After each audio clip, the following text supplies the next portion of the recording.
and his colleagues that Friedreich ataxia is caused by downregulation of frataxin expression at the transcriptional level. You can see it very clearly.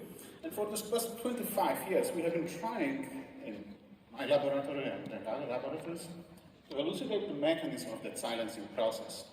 So what we know? Well, we know that certainly DNA and DNA-RNA structures are involved in it.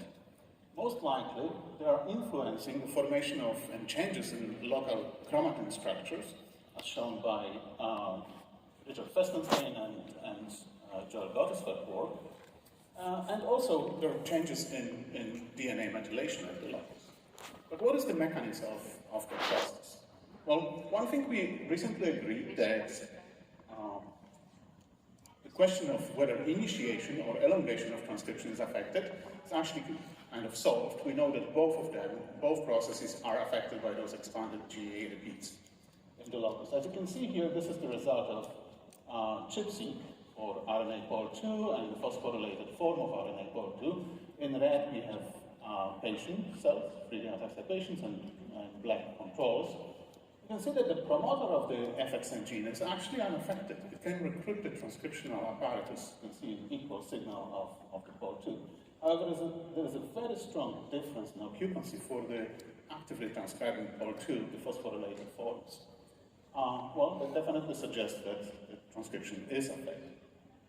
You can actually see that also on RNA-seq when you look at the profiles. This is the controls again. You can see the signal across the entire gene and significantly lower signal across the entire gene in the patient cells. However, when you look at one region, just upstream of the GAA repeats, which is exposed here, you can see that there is this area upstream of the GAA repeats where there is many more reads generated in the patient cells when you compare it to the controls. So what does it mean? Well, in order to solve this question, we decided to run a technique called MAZE, massive analysis of cDNA. This is essentially a detection of the transcripts, the 3' ends of the transcript, using a seq technique. And you can see here that in control, the predominant transcript ends at the 3' UTR as expected. The same thing is in the patient cells, but the signal is significantly lower. And you can see also a significant signal just upstream of the GAA repeats. That indicates that there is a transcript which actually ends there, most likely ends at the just upstream of the GAA repeats. Well, to confirm that, we decided to use an old technique called the RACE, rapid amplification of cDNA ends. You can see the results of one of the experiments. Here we conducted several of those. So when we run RACE in control cells, there is one predominant product. And when we sequence it, it corresponds to the canonical form of frataxin mRNA. In the patient cells, you can see it here, in addition to that predominant product, there is a second predominant product, significantly shorter. When we sequence that, it turns out that it's actually only exon 1 and part of an intron 1 all the way to the GAA repeats. And it's also alternatively spliced. It's missing about approximately 600 bases. When we analyze the expression of the frataxin gene, as expected, in Friedreich ataxia cells, we have a lower level of the canonical transcript. But when we look at this short transcript, which we call frataxin terminated transcript, FXNF, you can see a significant increase.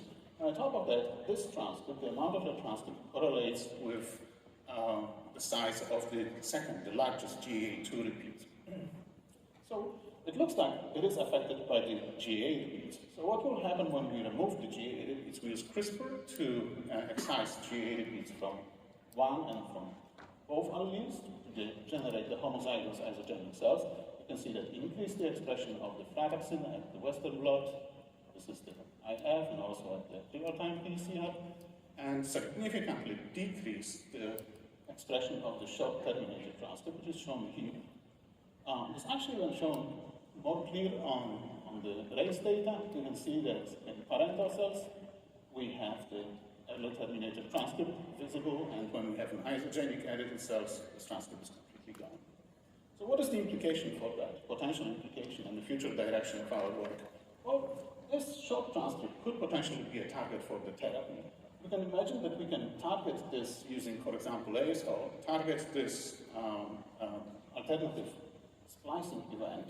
This could increase an expression of the gene. We could also imagine that this short splicing, this short transcript could interfere with transcription by formation, for example, of outlips, and targeting with gapmerizole would also potentially increase the level of fragrances. So this is our future directions. And I wanted to thank all the people who participated in this work, especially Dr. Ian Jerry, who moved on from my laboratory, but she generated most of the data, and all our colleagues and collaborators. Thank you. Our next speaker is Dr. Nandi Gandelman.